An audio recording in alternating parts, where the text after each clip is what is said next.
It's a story about a group of men in Desert Storm who were brainwashed. Somebody got into our heads with big steel-toe boots, cable cutters, and a chainsaw, and they went to town. Neurons got exposed, and circuits got rewired. Our brain cells got obliterated, Raymond. Please. You need to get help, Ben.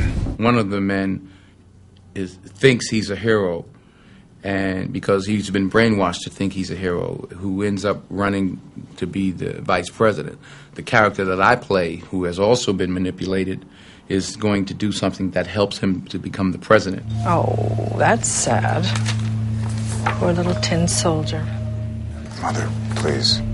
Well, just imagine how terrified your people were yesterday when Major Marco showed up at campaign headquarters and you invited... My God, you invited him in. In a funny way, it's kind of like getting to play General George Patton, except I get to be a woman. Make no mistake, the American people are terrified. They know something's coming. They can feel it. And we can either shovel them the same old sugar, or we can arm them. We can arm them with a young, vibrant vice president.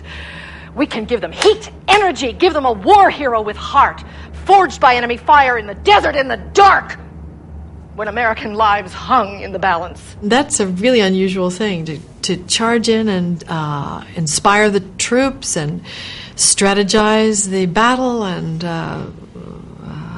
energize the locker room with real passion and belief and all that. It's an unusual opportunity. The first 15 minutes of this film really lay out who this person is. And for an actor, it was a great opportunity. That your brain would shut down, but it would reboot again, and you'd forget all your RAM, or most of your RAM.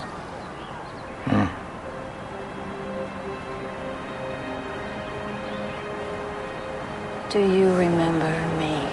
She's just like a really good person who cares about people and meets this man that she, recognizes is troubled, but doesn't necessarily believe that he's crazy. There are these dreams that some of the men from our unit have been having. Including you? Well, it's more of a question of what actually happened the night that our patrol got attacked. Am I in your dreams, Captain? Yes, you are, Congressman. He questions, his own mind. Is he nuts? Is he okay? Is he healthy? Are they right? Maybe he does have Gulf War syndrome. Those kinds of questions. We all have moments, regardless of how popular or famous or wealthy or anything else we are. We all have moments of doubt, about ourselves, about, where we are in the world. So I like the idea of that. I think you ought to see somebody who specializes. I've been to doctors. Well, good. That's very good, because they can probably help you out a lot more than I can. I don't know, but... Take care, Captain. Yeah. Thanks for coming by. Okay.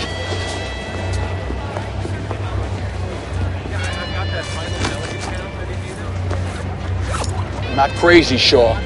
Because his character is a war-damaged soldier who is profoundly depressed, Denzel's take on his behavior was that he would show very little. He'd be smoldering inside, but it would reveal very little unless you look deeply into his eyes. That's why in the movie we have so many big close-ups moving in on Captain Marco to find out what's going on in there. I want to believe we were friends. We are connected, and that's something nobody can take from us. You could have had me locked up, but you didn't. That's proof that there's something deep inside. There's a part that they can't get to, and it's deep inside of us, and that's where the truth is. That's our only hope. That's what you and me need to tap into, and that's what you and I are going to use to take them out, Raymond. We don't have much time, please.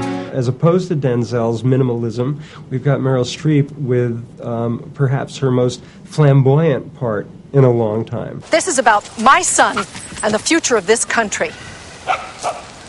I thought we understood each other.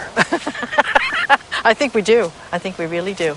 Your God is money. And yours is? No, I'm a believer.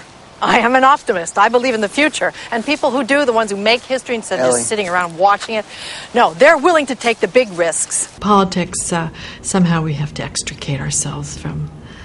That's sort of embedded in there. It's nothing I'm inventing or that the movie invents. It's from the front pages of our newspapers. But it's just something to, it's played out in a particularly colorful way in this film, but it also is something that we have to watch out for.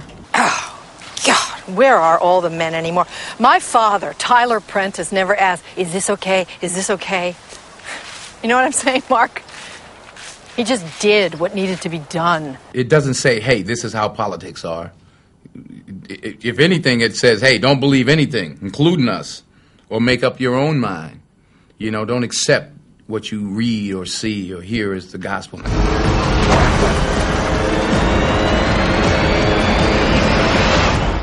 Hello, Captain. Do you remember me?